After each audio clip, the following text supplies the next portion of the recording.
ഉമ്മയുടെയും ബാപ്പയുടെയും വാക്ക് ധിക്കരിക്കരുത് എന്നതുള്ളത് എവിടെയാണ്? ആത്മീയമായ ഇൽമിലാണ്, അറിവിലാണ്. അതുകൊണ്ടല്ലേ നബി സല്ലല്ലാഹു അലൈഹി വസല്ലം തങ്ങൾ പറഞ്ഞത്, തഅല്ലമുൽ ഇൽമ, നിങ്ങൾ ഇൽമു പഠിക്കൂ. കാരണം ഇൽമു പഠിച്ച ആലിമീങ്ങൾക്ക് വലിയ പവറാണ് കേട്ടോ. فالله تعالى يبعث يوم القيامة الأنبياء ثم العلماء ثم الشهداء ثم سائر الخلق على درجاتهم. ഖിയാമത്ത് നാളിൽ അല്ലാഹു തആല ആദ്യമായി അവിടെ ഒരുമിച്ച് കൂട്ടുന്നത്, പുനർജന്മം നൽകുന്നത് ഖബറിൽ നിന്ന് ആർക്കാണ്? ഒന്നാമതായി അമ്പിയാക്കൾക്കാണ്. ആ അമ്പിയാക്കൾ കഴിഞ്ഞാലോ സുമ്മൽ ഉലമാ, രണ്ടാമതായി ഖബറിൽ നിന്ന് അല്ലാഹു തആല പുനർജന്മം നൽകുന്നത് അതേ ഉഖറവിയായ ആലിമീങ്ങൾക്കാണ്. ഉള്ള ഇൽമനുസരിച്ച് നല്ല തഖ്വയോടെ ജീവിക്കുന്ന ആലിമീങ്ങൾ, അവരാണ് രണ്ടാം സ്ഥാനത്തുള്ളത്. മൂന്നാമതായി അതേ നബി സല്ലല്ലാഹു അലൈഹി വസല്ലം പറയാണ്, സുമ്മ ശുഹദാ, പിന്നെയാണ് ശുഹദാക്കൾ ഉള്ളത്.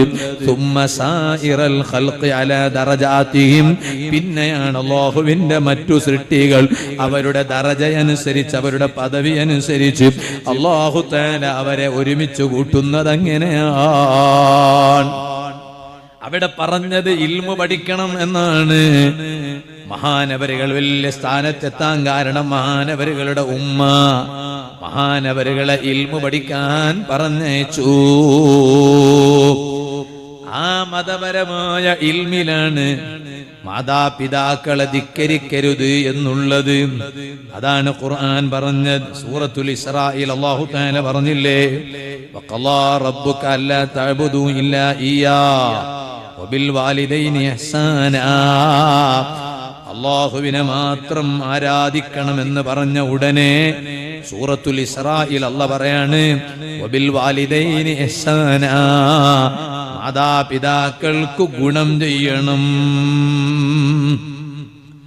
ഇമ്മാ യബ്ലുഗന്ന ഇൻദകൽ കിബറ അഹദുഹുമാ ഔ കിലാഹുമാ ഫലാ തഖുൽ ലഹുമാ ഉഫ്ഫിൻ വലാ തൻഹർഹുമാ വഖുൽ ലഹുമാ ഖൗലൻ കരീമാ.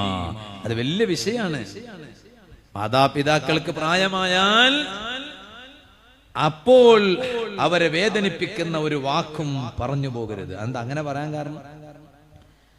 ഒരിക്കലും പറഞ്ഞു പോകരുതല്ലോ. ഫലാ തഖുൽ ലഹുമാ ഉഫ്ഫിൻ, അവരെ മനസ്സ് വേദനിപ്പിക്കുന്നത് ഒരിക്കലും പറയാൻ പാടില്ല. പിന്നെന്താ പ്രായമായാൽ പറയാൻ കാരണം? അപ്പൊ ചിലപ്പോ പറയാൻ തോന്നും. എന്താ കാരണം? പ്രായമുള്ളവരും കുട്ടികളും ഒരുപോലെയാണ്. അങ്ങനെ വല്ലാണ്ട് പ്രായമായാൽ ചെറിയ കുട്ടികളുടെ സ്വഭാവമായിരിക്കും. ഈ പ്രായമുള്ള ഉമ്മാമ്മമാർ ചോദിച്ചത് തന്നെ വീണ്ടും വീണ്ടും ചോദിക്കൂലേ വീട്ടില്? അല്ലേ? ഇവിടെ അങ്ങനൊന്നുമില്ല. ഇതന്നെയല്ലേ? പ്രായമുള്ള ഉപ്പാപ്പമാര് പേരമക്കളോട് പേരക്കുട്ടികളോടൊക്കെ ചോദിച്ചത് തന്നെ വീണ്ടും വീണ്ടും ചോദിക്കും. എന്താ കാരണം? ചെറിയ കുട്ടികളുടെ സ്വഭാവമാണ്. ചെറിയ കുട്ടികൾ അങ്ങനെയാണ്. അവർ ഒരിക്കൽ ചോദിച്ചാൽ വീണ്ടും അതിനെ ചോദിക്കും. എത്ര പറഞ്ഞു കൊടുത്താലും വീണ്ടും ചോദിക്കും. അതങ്ങനെയാണ്. അപ്പോ ചിലപ്പോൾ നമുക്ക് അവരോട് ഗൗരവത്തിൽ ചിലപ്പോൾ സംസാരിക്കാൻ തോന്നിപ്പോകും. അങ്ങനെ പറഞ്ഞല്ലേ, ഒരു വട്ടം പറഞ്ഞല്ലേ, എന്തിനാ വീണ്ടും വീണ്ടും ചോദിക്കണം? ഉണ്ടായിരുന്നു കൂടെ, നിങ്ങൾ ഉണ്ടായിരിക്കും. ഇന്ന് ചിലപ്പോ മോൻ ഇങ്ങനെ പറയും, പാപ്പാനോ നിങ്ങൾ ഉണ്ടായിരിക്കപ്പാ. അതാ, അങ്ങനെ ആകരുത്. മാന്യമായി അവരോട് സംസാരിക്കണം. ഖുർആൻ വ്യാഖ്യാതാക്കൾ അവരിതിങ്ങനെ വിശദീകരിച്ചുകൊണ്ട് മഹാന്മാരായ മുഫസ്സിരീങ്ങൾ എഴുതിയത് കാണാൻ കഴിയും. അവന് ഞാൻ ഈ പ്രയോഗങ്ങൾ കണ്ടപ്പോ വല്ലാതെ ഇഷ്ടം തോന്നിപ്പോയി. ഉമ്മാന്റെ കാല് പിടിച്ച് ഉമ്മാന്റെ കാല് ചുംബിക്കണമെന്നാ പറഞ്ഞത്. തവാളുഅൻ, അത് സുജൂദല്ലല്ലോ. ആരപ്പോ ഉമ്മാന്റെ കാല് പിടിച്ച് ചുംബിച്ചവർ?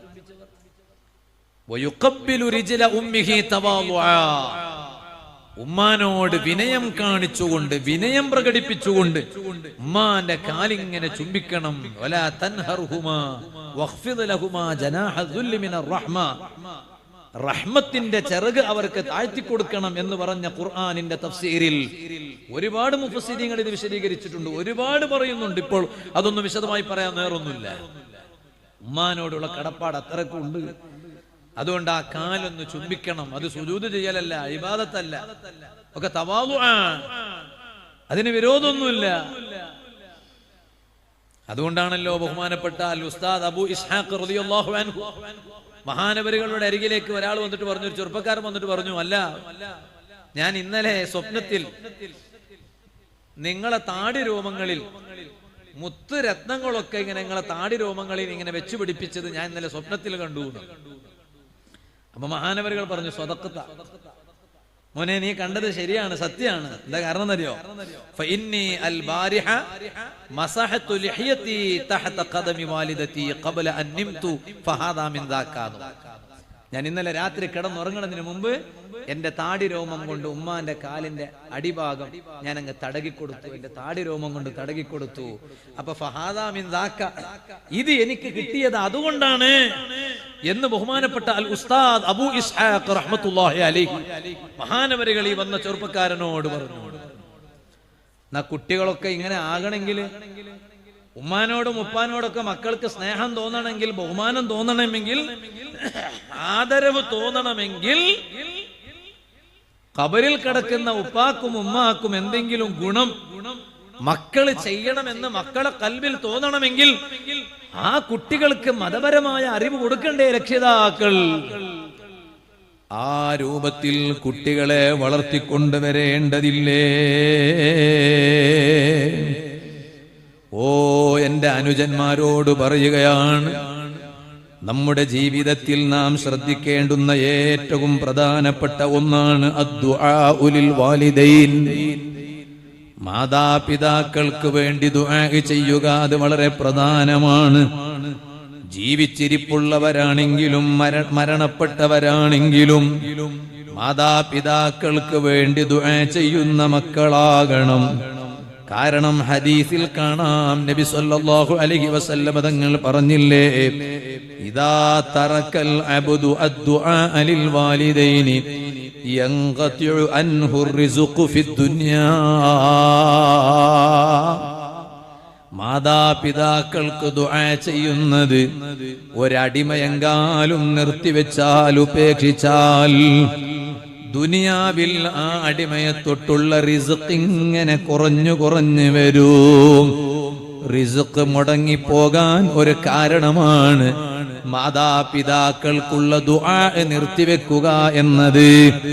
സുബ്ഹാന ജല്ല ജലാലുഹു. കച്ചവടം തുടങ്ങി, പച്ചപ്പിടിക്കണില്ലല്ലേ? കാര്യമായും വന്നു പറയുന്ന സങ്കടമാണ്. പലയിടത്തും പൈസ ഇൻവെസ്റ്റ് ചെയ്തു ഉസ്താദേ, ലാഭം കിട്ടിയില്ല എന്ന് മാത്രമല്ല, ഇട്ട പൈസയും തിരിച്ചു കിട്ടുന്നില്ല. സ്വീകരിച്ച ആള് വാങ്ങിയ ആളെ ഇപ്പൊ കാണുന്നില്ല. എവിടെ പോയി ഇൻവെസ്റ്റ് ചെയ്താലും പച്ച പിടിക്കുന്നില്ല. എന്തു തുടങ്ങിയാലും ഒന്നും ശരിയാകണില്ല.